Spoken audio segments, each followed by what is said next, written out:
If this was an Ironman, I would have been done hours ago. This is way harder than a fucking Ironman.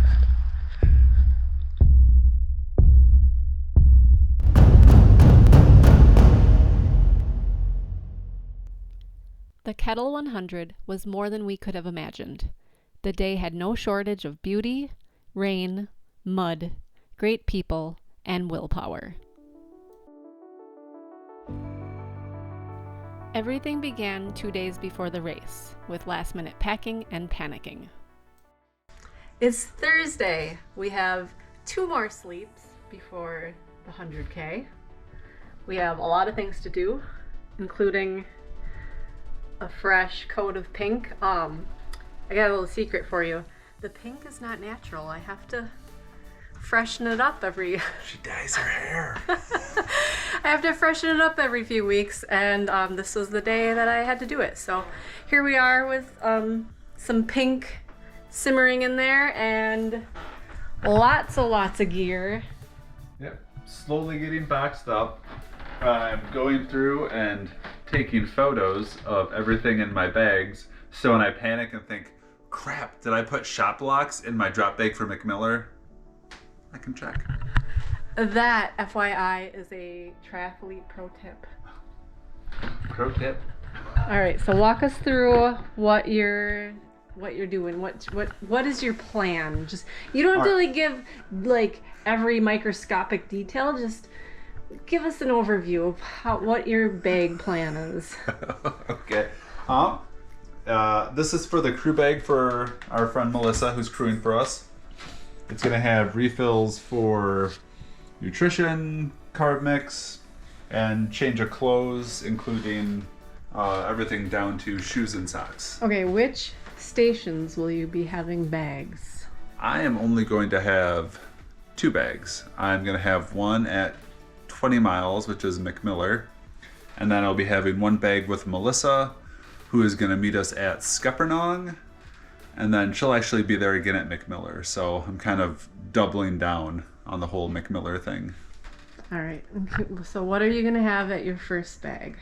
My first bag is already packed. That is going to have a fresh shirt to change into, a pair of socks in case I need them, and then just nutrition. And that's mile 20. That's mile 20. Okay. It's got a lot of stuff. Let's check out your drop bag situation. Okay. So this is my race morning row. The morning. So I got my shoes. I've got 3 different raincoat options. I don't know which one I'm gonna go with. My pack, my trekking poles. I gotta figure out how to attach this cup after I learned at the Ice Age that I need to have one of these cups. Lube, DEET. Apparently we don't need sunblock for this. I'm not mad. This is my mile 20 drop bag.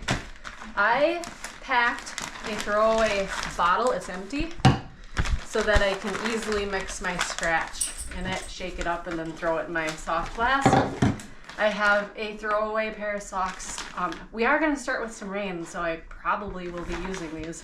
And then just more piles of sugary bullshit that I probably won't eat. This is my nighttime pile.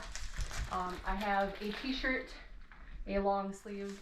I don't know why I put these are my prescription glasses. I can't see, I'm kind of blind. I put my prescription glasses in the last one. I don't know why. Why would you do that? It's really close. It's really close. I'm gonna maybe reassess. Maybe this will go in the back of this, just in case I have a contact lens issue.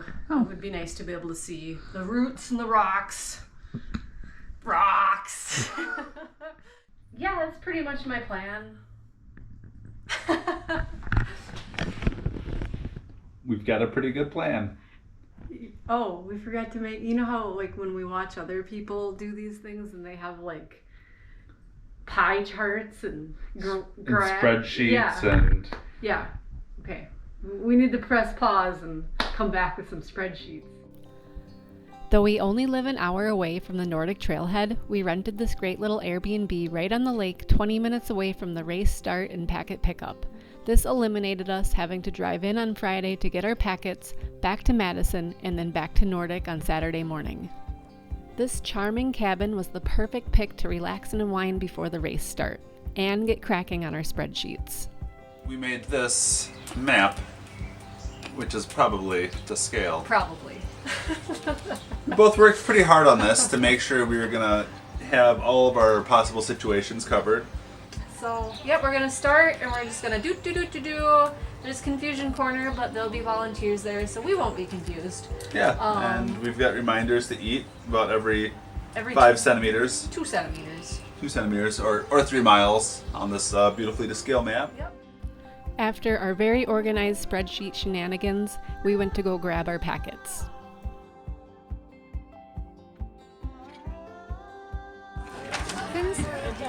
Yes. No, I'm good. Right. Good luck tomorrow. Awesome, thank you. Thanks you. for being here. It's a good drop. Very ceremonious. There we go. Packets and bibs acquired, and now the only thing left to do is one more sleep before returning here. Saturday morning gave us a vibrant, optimistic start to the day. We got there just in time to see the 100-mile racers start.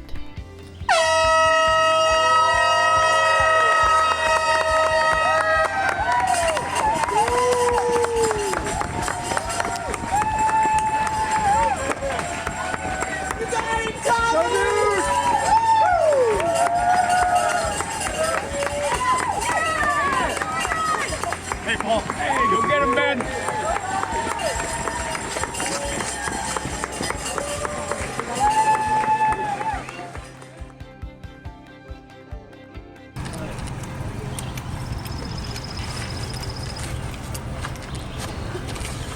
Two poops down.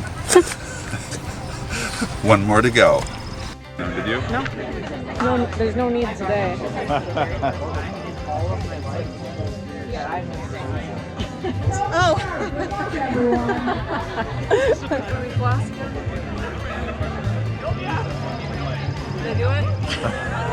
All right, plan. We're gonna take off at a full sprint and see how long we can hold on to that pace. All out.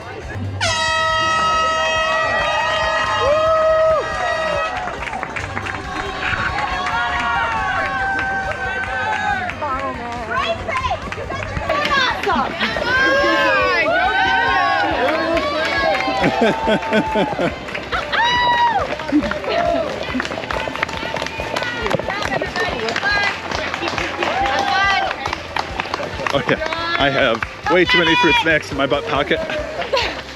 All right, so we're just starting, and I've realized I have too many fruit snacks in my shorts pockets because my shorts are already falling down.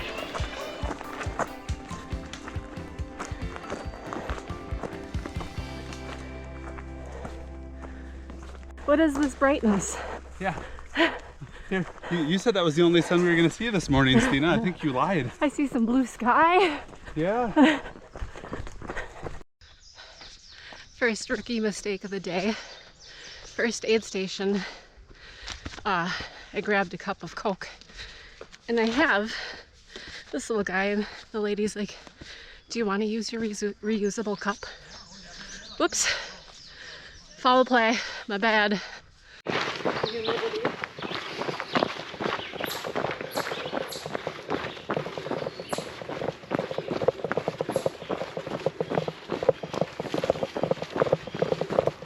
B-roll.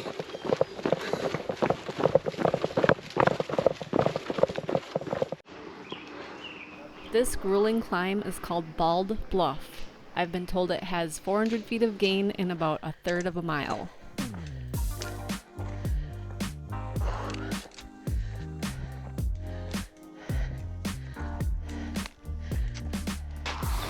You may recall from our detailed map a section of trails that we thought may have just been a myth. We're on them now. Turns out they exist. And you know what? Nobody mows out here. What's with this tall, grassy bullshit? It's fun on the feet.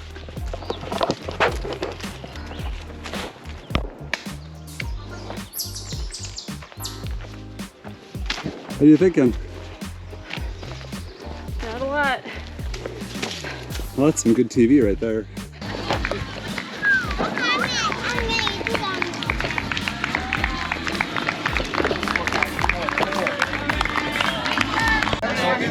Yep. Gotta get all the food. I never get a shot of the food. Oh.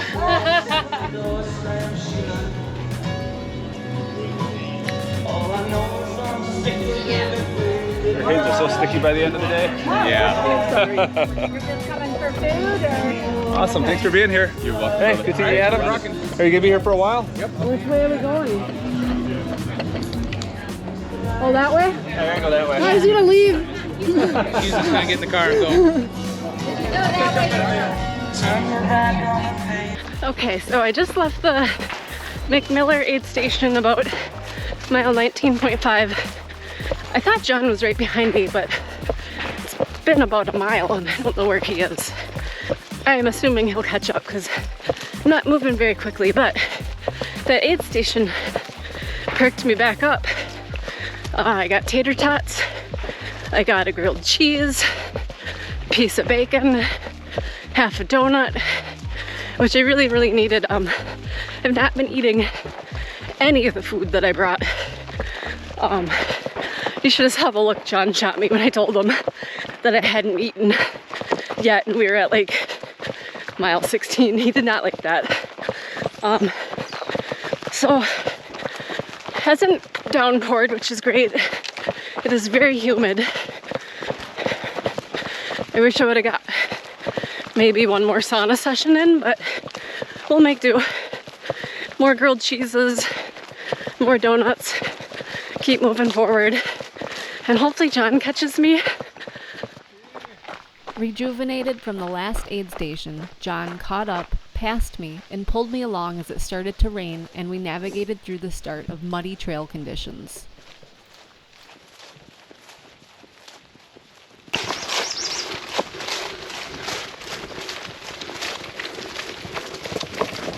We've just heard word from another runner that there's an obstacle course here. Oh, and here it goes. In the words of our friend earlier, Tara, we met her, I'm in no mood. Oh, this guy don't give a fuck.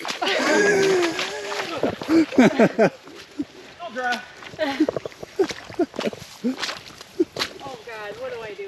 Just what I did. And you'll go around and you'll probably just get a wet shoe. I don't want a wet shoe.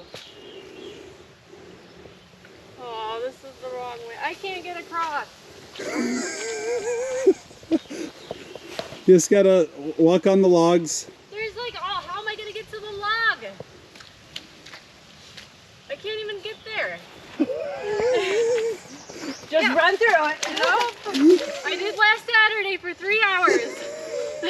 I'm in no mood.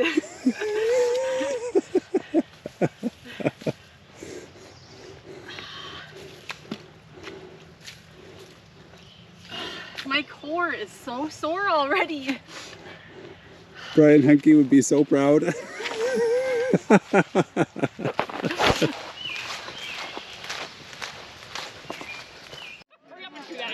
Come on, hurry up. Eat faster. I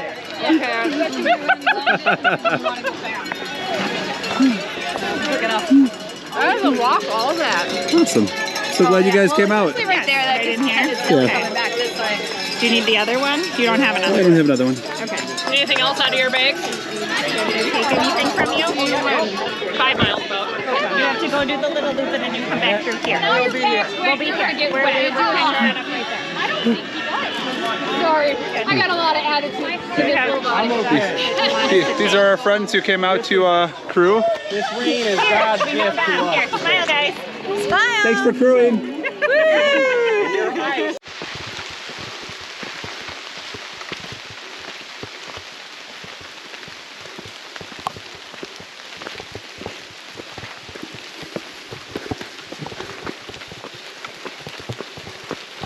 Hello, old friends.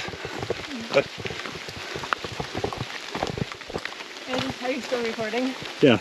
I just remember 2 weeks ago, when we experienced this. We said, well, on a dry day this would be challenging. But, which means we still have to come back again. Yep. We need a redo.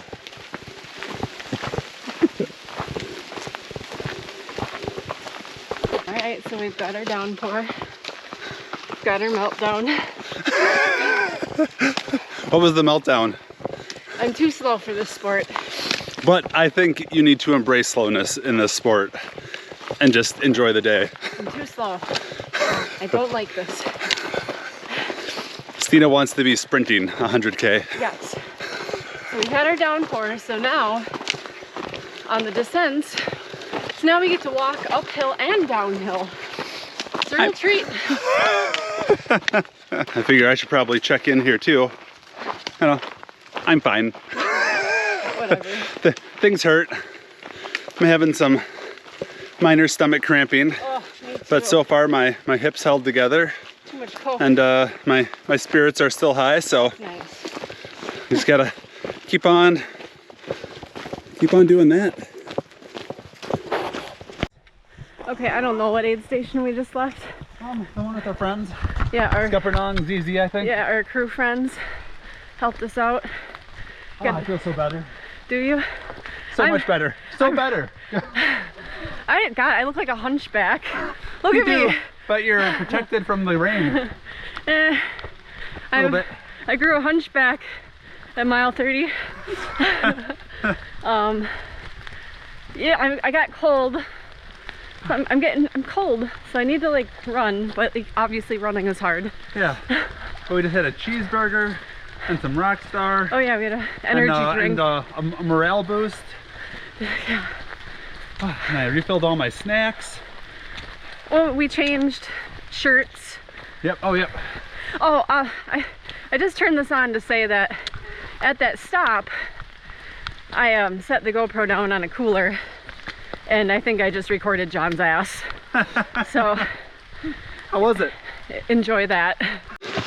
I'm back here dealing with some GoPro technical issues, and here's Stina. With $400 worth of poles. With all the sticks, burning up the trail. More power. Twice as many sticks, twice as fast. All right, here's the fuckery. Here's how they get you. So after my first 50K,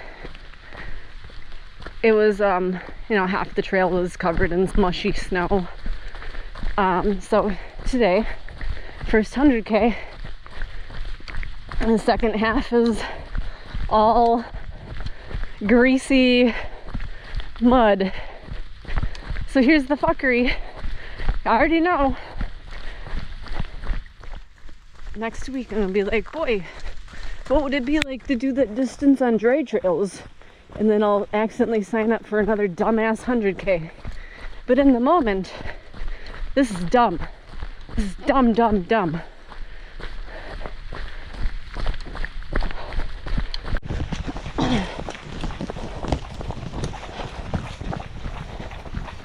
You are just so solid. What's your secret? No, it's my IT band has been chatting heavily since Okay. about the 25th mile. So I'm just, But you're solid. I'm You're moving. yeah, trying to, you know what, it was better for hiking for a while, now it's better for running. Oh, interesting. Well, Yeah, don't let me but slow. running easy. Don't let me slow you down. Yeah. I know. Rain's not slowing you down.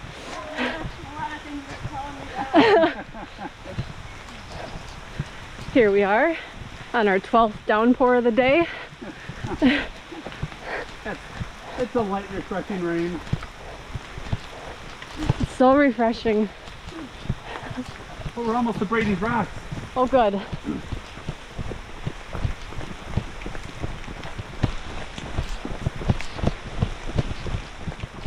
Oh, fuck. Is it? Why? Why am I doing this? There's no need. Anyone wanna go fishing? This is a big old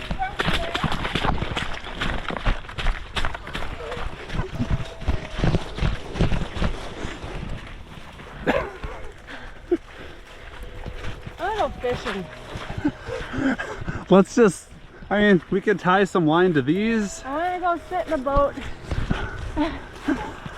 Sit in a boat, go fish. Yeah, fuck this. You heard it here, people. Fuck this. Let's go fishing. With on and off downpours throughout the day, the trail conditions continued to worsen. There was a lot of walking.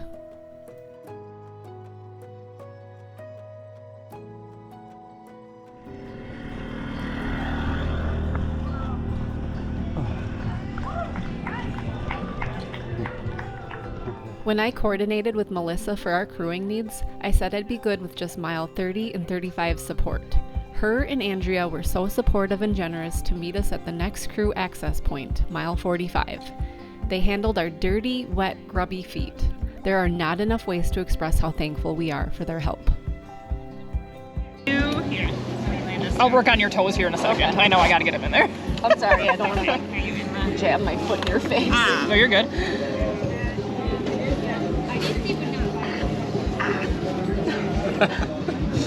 Yeah, I didn't think I was going to be able to wrestle my way into toe socks at 44 miles. Yeah, this is a dumb idea. Oh, Heidi texted. She wanted to know how you guys were doing. I'm supposed to give you an extra little rah rah rah from. John said he hit a wall, and then suddenly I hit a wall. Yeah, like mile 40 was pretty wallish. Yeah. Okay, you're gonna need to like lift this heel up or something. Okay. I don't want. I feel like I should have just started this sock from the beginning. Okay. The guy at the aid station wanted to refill my water, and I said, no need, I'm not drinking, I'm an idiot. And he's like, well, you can't get dehydrated if you were never hydrated to start with. Hey, he's got a point. I don't think putting on socks should have been my task. I'm clearly not equipped for this. Okay. And then I say, look like you're having fun. Okay.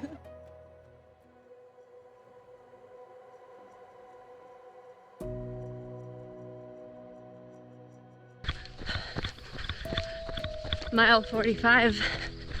Want to know what hurts? Take a guess. Everything. Everything hurts. At mile 40, I hit a wall. It was unpleasant. Bounced back. Mile 48, who put the second wall so fucking close to the first wall? Keep going. Yeah. I'm stopping. I shouldn't be stopping. I did the update earlier saying, you want to know what hurts? Oh, That was like 10 miles ago maybe? yeah. I don't know, it's all a blur. I'm not looking at my watch, I don't want to know. She doesn't want to know. Anyway, I want to tell you what hurts. Literally everything. Still. Same. Samesies. Creeping up on the farthest I've ever ran, so that'll be a fun milestone. Maybe. We just hit mile 51, which is officially the farthest I've ever ran. Only because I took a wrong turn at the 50 miler I did a couple of years back. And I mean, honest, I was thinking at this point I'd be pulling Stina, but she is up there pulling me. I do not think I would be running nearly as much as I have been the last few miles if she was not just up there kicking ass. I gotta go catch up again. After mile 50, it was a grind. We got quiet. We were losing patience with the mud, if we had any to begin with. There was still plenty of climbing to do. We still had what felt like 100 more miles to go.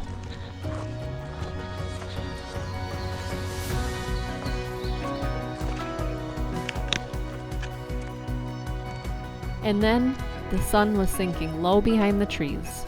It was about to get dark.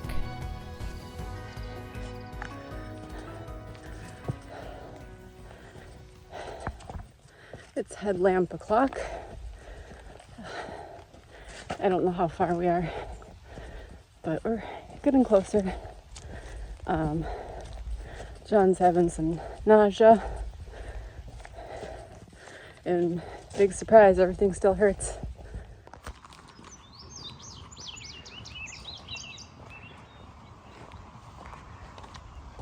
Hello. Hey. Isn't that pretty? Yeah. I had to turn my phone on to get a picture. The typically wouldn't do that. I mean, 5 minutes isn't going to matter. no. In the big scheme of things. And then I went a month later down to West Palm Beach, and they had a 60-mile race at what they call Hungry Land. They also have a 100-mile race. So John's about a half mile back, I think. I could hear him chit-chatting and laughing, so I know he's not too far back. Just enjoyed a beautiful sunset with the oldest racer on the course, a man, 72 years old. He just told me about all the ultras. Jesus. Okay, enough of that. And then things really fell apart at the Bluff aid station, mile 56. We'll let our crew, Melissa and Andrea, fill you in.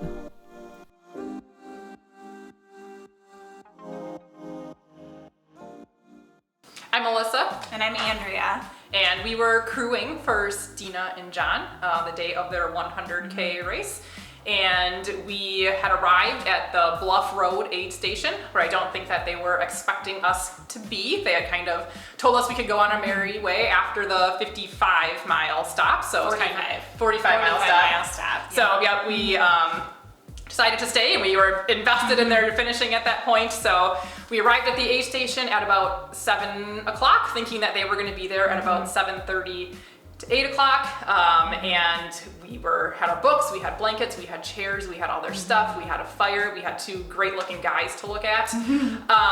So we were set, but we did start getting concerned as 8:30, 8:45 started ticking along that maybe we had missed them. Yeah, so we were doing a lot of math. I had the calculator out because I was trying to calculate how many miles from the last aid station and what pace they could possibly be moving at, and whether or not we had missed them because we were so focused on reading our books. And we didn't know which direction they were coming from because there was just a lot happening at this aid station. There were people coming from all different directions, and there were a ton of people there waiting to like crew for people. And I think then after we were pretty confident that we hadn't missed them. But we were just waiting and waiting for them and getting a little worried about where they might be. But just as we were starting to say that and get very concerned about that, we did see the red pigtails of Stina start strolling through, so we kind of ran up and checked on her. And then we realized that John was not with her, so we were a little worried, like, where is John? And Stina was just kind of like, he's back there somewhere. I heard him laughing. And we're like, okay. And we're like waiting for John to come and waiting for him to come. And eventually he did come up by us. Yes, and he did not look good when he arrived. No. So Stina was more in the mindset of maybe not like 100% great, but kind of just like, I'm here, just give me something, I want to finish this. Whereas John was like, he didn't say this might be the end, but it almost looked like he was not faring well. No, because he said that he hadn't eaten anything for the last 2 hours because he had such bad nausea that he hadn't been able to keep anything down, and nothing sounded good, that his stomach was he was just not feeling great. So we were like, well, do you need to sit down? We had our chairs, so we walked him over to our chairs, got him seated. Stina walked over by us. She was just kind of standing there like ready to go, kind of delirious, but like ready. She like wanted to get going. She's like, we gotta finish by 11 for some reason. And then we were just listing, I mean, they had anything and everything at the aid station that we were just like listing off food, like, do you want this? Do you want this? Do you want this? Does this sound good? He wanted a piece of watermelon.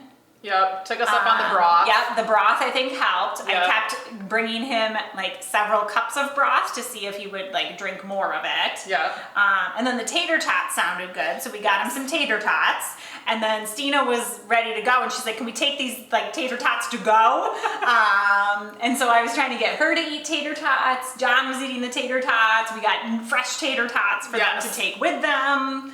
I think the tater tots kind of were the turning point. That kind of seemed to revitalize them. And the broth. And the broth helped. Yep. And then John wanted a new shirt. So at that point, I think he was ready for the long sleeve shirt because he had just been running in this like wet short sleeve shirt. Changed into the long sleeve shirt, puts his pack back on, is standing there like supporting himself by the poles, and then wanted his raincoat that we had tucked into his pack at the last aid station, wraps it around himself, and he's like, "Oh, I'm so cozy," as he's like, this raincoat is like around his hydration pack, like a little hunchback. So he was warm and cozy, and he had his poles and his tater tots, and we sent them on their way. Yep. Truthfully, these last 8 miles were the ugliest miles of my life. I couldn't see with my Roadrunner's headlamp, and John had to crane his neck to point his light onto my path. I cried. I just wanted to be done. And when I realized just how long we had been out there,